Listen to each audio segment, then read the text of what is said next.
গল্পে স্বল্পে তরুণে আপনাদের স্বাগত।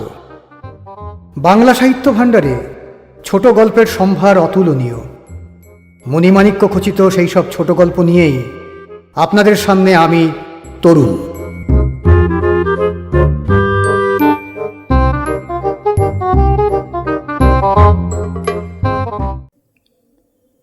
আজকের গল্প টান, রচনা হরিনারায়ণ চট্টোপাধ্যায়।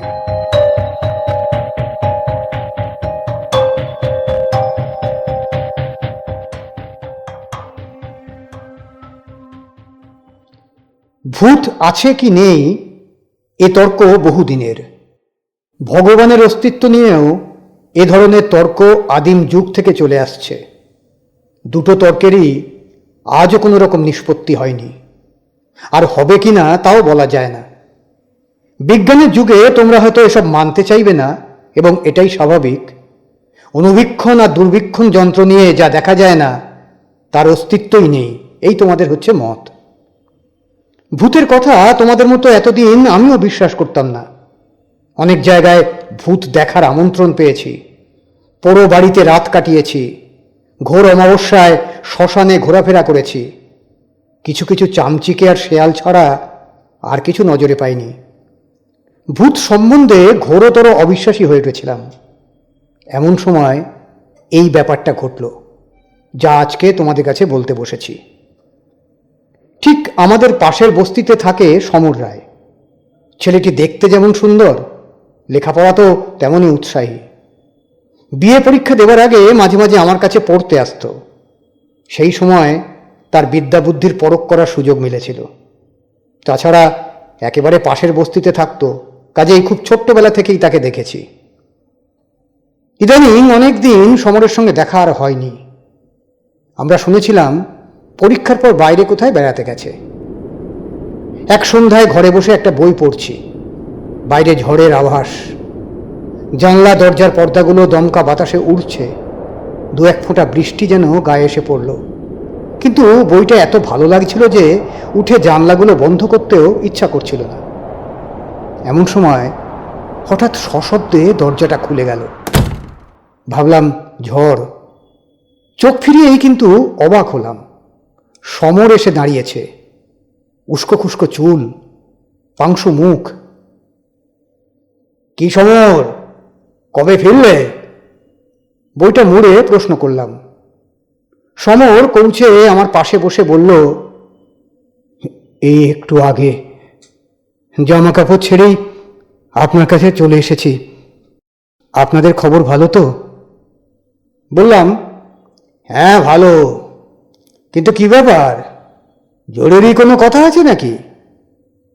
ওর হাবভাব দেখে আমার মনে হলো সমরের বোধহয় জরুরি কোনো কথা বলার আছে। আপনার সময় হবে এখন? আপনার সঙ্গে আমার কথা ছিল একটু। হাসলাম, বললাম, অফুরন্ত সময়, বলো কি তোমার কথা বলা আছে, বলো। আপনি ভূত বিশ্বাস করেন মাস্টারমশাই? এ প্রশ্ন হাজারবার হাজার জায়গায় শুনেছি। সোজাসুজি উত্তর না দিয়ে বললাম, কি বলতে চাইছো সেটাই তুমি সহজ করে বলো। মৃত্যুর পরে মানুষ শেষ হয়ে যায় না মাস্টারমশাই। ভূত বলুন, আত্মা বলুন, তারা আছে। মাঝে মাঝে তারা দেখাও দেয় শুনেছি। আচ্ছা, এটা কি ঠিক? বুঝলাম কোনো কারণে সমর খুব উত্তেজিত হয়েছে। অনেকেরই রজ্জুতে সর্পভ্রম হয়, অন্ধকারে গাছপালা দেখে ভূতপ্রেত কল্পনা করে, কিংবা বদমাস লোকের প্রতারণার ভুলে মনে করে অশরীর কিছু একটা দেখেছে।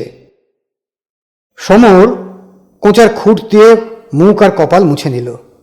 তারপর একটু দম নিয়ে আবার বলতে আরম্ভ করল, লখনৌতে আমার এক পিসি আছে, জানেন বোধ হয়?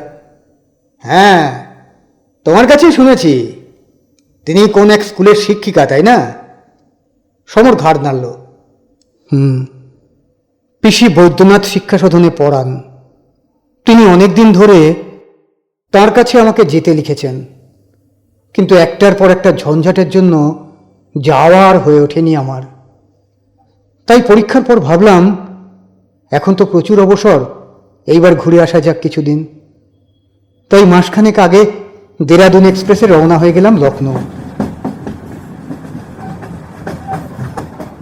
তোমার বাবার কাছে শুনেছি। আমি কৌচের উপর পা দুটো তুলে ভালো করে বসলাম। আপনি শুনলে হাসবেন, এই জীবনে আমার প্রথম রেলযাত্রা। কাজে এই কৌতূহলের অন্ত ছিল না। প্রত্যেক স্টেশনে ট্রেন থামলেই আমিও নেমে প্ল্যাটফর্মে পায়চারি করতে আরম্ভ করি। গার্ডের হুইসেলের সঙ্গে সঙ্গে ছুটে এসে কামরায় উঠি। কিন্তু একটা স্টেশনে বিপদ ঘটল। আমি সোজা হয়ে বসলাম, বললাম, কি ট্রেন ছেড়ে দিল তো? তুমি আর সেই ট্রেনে উঠতে পারোনি নিশ্চয়ই। সমর আমার প্রশ্নের কোনো উত্তর না দিয়ে বলতে লাগলো, এক স্টেশনে নেমে এদিক ওদিক বেড়াচ্ছি, হঠাৎ দেখলাম একটি বছর 8-9 মেয়ে, বেশ ফুটফুটে চেহারা, কোঁকড়ানো চুল, পরনে নীলচে রঙের একটা ফ্রক, আমাকে হাত নেড়ে ডাকছে। প্রথমে ভাবলাম আমারই ভুল হয়েছে, মেয়েটি বোধহয় অন্য কাউকে ডাকছে। এদিক ওদিক চেয়ে দেখলাম, না, অন্য কেউ তো ধারে কাছে নেই। মেয়েটিকে বাঙালি বলেই মনে হলো আমার। প্ল্যাটফর্মের ওপর বেশিরভাগই অন্য জাতের মানুষজনের জটলা। মেয়েটির সঙ্গে চোখাচোখি হতেই আমার সে হাতছানি দিয়ে ডাকলো। ভাবলাম, বিদেশে মেয়েটি নিশ্চয়ই কোনো বিপদে পড়েছে, আমাকে স্বজাতি দেখে সাহায্য চাইছে। মেয়েটির দিকে এগিয়ে গেলাম। মেয়েটি দাঁড়িয়েছিল। আমি এগোতেই সে চলতে শুরু করলো স্টেশনের বিশ্রাম কামরার দিকে। বুঝতে পারলাম সম্ভবত এই বিশ্রাম কামরায় ওদের কোনো আত্মীয় বা আত্মীয়া বিপদে পড়েছেন কিংবা হঠাৎ অসুস্থ হয়েছেন। কিন্তু না, বিশ্রাম কক্ষের সামনে একটু দাঁড়িয়েই ঘাড় ফিরিয়ে আমাকে দেখে আবার হাত নেড়ে ডেকেই আবার এগিয়ে গেল। ওধারে বকুল গাছ, অজস্র বকুল ঝরে পড়েছে পথের উপর। পাশে স্টেশনের সীমানায় রেলিং। মেয়েটি সেখানে দাঁড়ালো। আমি জোরে জোরে হেঁটে মেয়েটির কাছে এগিয়ে গেলাম। আর ঠিক সেই সময় আমি আর উৎকণ্ঠা চেপে রাখতে পারলাম না। জিজ্ঞেস করলাম, কি হলো? হুইসেল দিয়ে ট্রেন ছেড়ে দিল।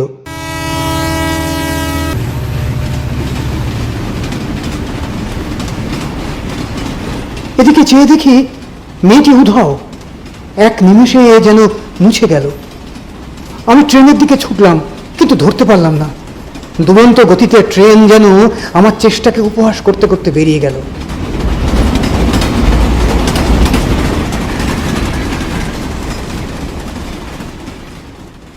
এতক্ষণ পর আমি হাসলাম। এই তোমার ভৌতিক গল্প? মেয়েটি তোমায় বোকা বানিয়ে সরে পড়েছে। বয়স কম হলেও হবে কি, মেয়েটি বেশ ওস্তাদ মনে হচ্ছে। সমর আমার হাসিতে যোগ দিল না, গম্ভীর গলায় বলল, আমার কাহিনী এখানে শেষ হয়নি মাস্টারমশাই। আমি একটু অপ্রস্তুত হলাম। বললাম, বেশ, বলে যাও। আমি স্টেশন মাস্টারের সঙ্গে দেখা করে ট্রেন ফেল করার কথা বললাম। তিনি পরের স্টেশনে ফোন করে দিলেন, যাতে তারা আমার বিছানার সুটকেসটা নামিয়ে রাখতে পারে। এর পরের ট্রেন রাত 9:30। হাতে অঢেল সময়। সমস্ত বিশ্রাম কক্ষগুলো তন্ন তন্ন করে খুঁজলাম। কয়েকজন দেহাতি যাত্রী বসে আছে, মেয়েটি কোথাও নেই। স্টেশনের বাইরে এসে কয়েকটা টাঙ্গাওয়ালাকে মেয়েটির কথা জিজ্ঞেস করলাম। তারা কেউ কিছু বলতে পারল না। আশ্চর্য লাগলো, চোখের সামনে থেকে মেয়েটি কি করে নিশ্চিহ্ন হয়ে গেল? এমন সুন্দর দিনের আলোয় কোথায় সে সরে যেতে পারে? আশ্চর্য হওয়ার আমার আরো বাকি ছিল। রাত 9:30 নাগাদ সারা স্টেশনে হইচই, সবাই খুব ব্যস্ত। গিয়ে খবর নিয়ে চমকে উঠলাম। দেরাদুন এক্সপ্রেসের সঙ্গে এক মালগাড়ির ভীষণ ধাক্কা লেগেছে। অনেক লোক আহত হয়েছে, মারা গিয়েছে বেশ কয়েকজন। আপাতত সব গাড়ি বন্ধ। দু একটি রিলিফ ট্রেন সাহায্য নিয়ে ছোটাছুটি করছে। স্টেশন মাস্টারের কামরায় খুব ভিড়। অনেকে এই আত্মীয় স্বজনের খবর নেওয়ার জন্য ব্যাকুল। ভিড় কমতে খবর পেলাম দেরাদুন এক্সপ্রেসের সামনের 4খানা বগি একেবারে চূর্ণ বিচূর্ণ হয়ে গিয়েছে। সামনের 3 নম্বর বগিতে আমার থাকার কথা। সেই মুহূর্তে নতুন করে আবার মেয়েটির কথা মনে এলো। মেয়েটি যদি হাতছানি দিয়ে আমাকে ডেকে না নিয়ে যেত, তাহলে আমার কি অবস্থা হতো ভেবে শিউরে উঠলাম। সেই রাতেই 2টো টেলিগ্রাম করলাম, একটা কলকাতার বাড়িতে আর একটা লখনৌতে, পিসির কাছে। লিখে দিলাম যে ভাগ্যক্রমে দুর্ঘটনার হাত থেকে আমি বেঁচে গেছি। পথে এক স্টেশনে আমি নেমে পড়েছিলাম। লাইন ঠিক হতে দিন কয়েক লাগলো। আবার একদিন লখনৌতে রওনা হলাম পিসিকে খবর দিয়ে। সারা রাত সেই মেয়েটির কথা ভাবলাম। বিধাতার আশীর্বাদের মতো সেই মেয়েটি যেন আমার প্রাণ রক্ষা করতেই এসেছিল। কিন্তু কাজ শেষ করে বোধহয় মিলিয়ে গেল। পরের দিন 11টা নাগাদ লখনৌ পৌঁছলাম। স্টেশনে পিসি এসেছিলেন। খুব ছোটবেলায় তাকে দেখেছিলাম, তবু চিনতে অসুবিধে হলো না। পিসির চেহারা প্রায় একই রকম রয়েছে। প্রণাম করতেই বুকে জড়িয়ে ধরলেন। বললেন, খবরের কাগজে ট্রেন দুর্ঘটনার খবর পেয়ে আমার যা অবস্থা হয়েছিল, কেবল মনে হচ্ছিল এর জন্য যেন আমিই দায়ী। আমি বারবার তোকে আসতে লিখেছিলাম। তারপর তোর টেলিগ্রামটা পেয়ে ধরে প্রাণ এলো। কি ব্যাপার বলতো? সব ব্যাপারটা বললে পিসি হয়তো বিশ্বাস করতেন না, বিশেষ করে তিনি যখন বিজ্ঞান পড়ান। কাজে মেয়েটির ব্যাপারটা বেমালুম চেপে গিয়ে বললাম, চা খেতে একটা স্টেশনে নেমেছিলাম, ট্রেন ছেড়ে দিল। ছুটে গিয়েও ট্রেন ধরতে পারলাম না। পিসি স্বস্তির নিঃশ্বাস ফেলে বললেন, ভগবান বাঁচিয়েছেন তোকে। জন্ম জন্ম যেন তোর চা খাওয়ার নেশাটি থাকে। দুজনে টাঙায় উঠলাম। প্রায় 8 ঘন্টার উপর চলার পর একটি বাড়ির সামনে টাঙা থামল পিসির নির্দেশে। পিসি নেমে চিৎকার করলেন, সুন্দর সুন্দর। একটি ছোকরা নেমে এলো। আমার সুটকেস আর বিছানা নিয়ে আবার উপরে উঠে গেল। পিসির পিছন পিছন আমিও উপরে উঠলাম।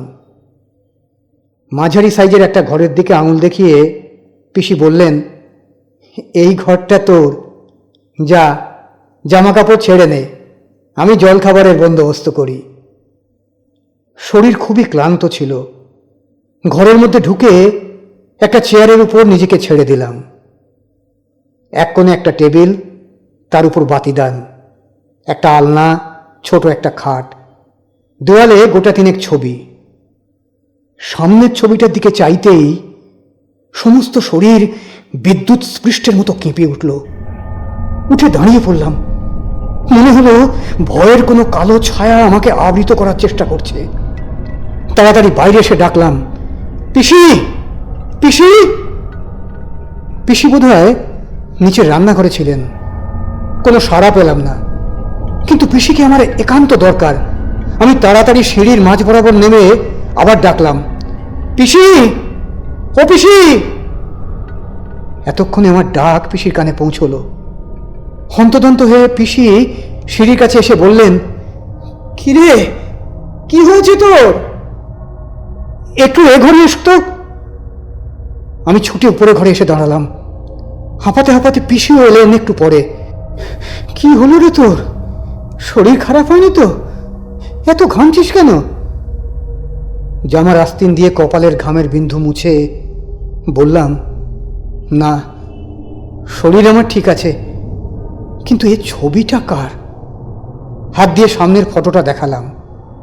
পিসি বললেন, ওটা টুনুর ফটো, আমার মেয়ে টুনু। আপনার মেয়ে? হ্যাঁ, তাকে তুই দেখিসনি। তোর জন্মাবার আগে টুনু মারা গিয়েছে টাইফয়েডে।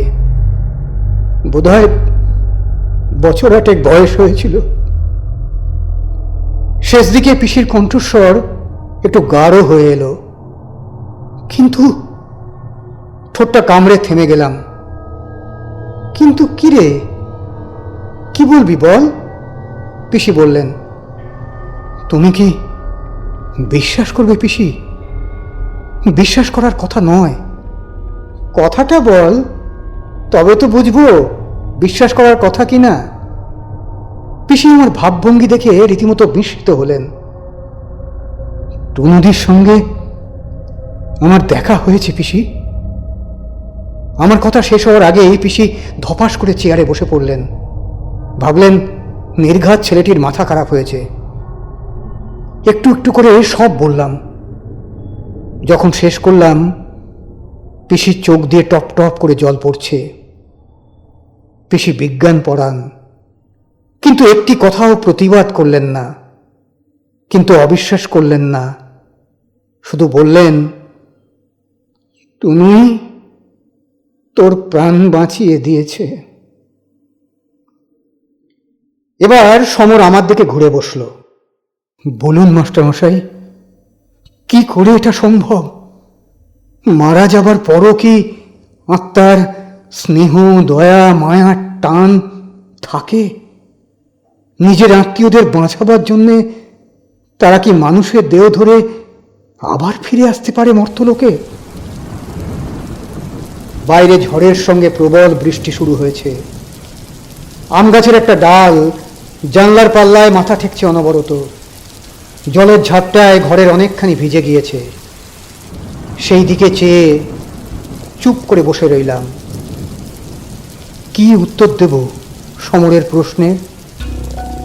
চিরদিনের জন্য হারিয়ে যাওয়া মানুষ নিজের লোককে বিপদ থেকে রক্ষা করার জন্যে মায়া মমতার টানে আবার কি পৃথিবীতে ফিরে আসে? তাও কি সম্ভব?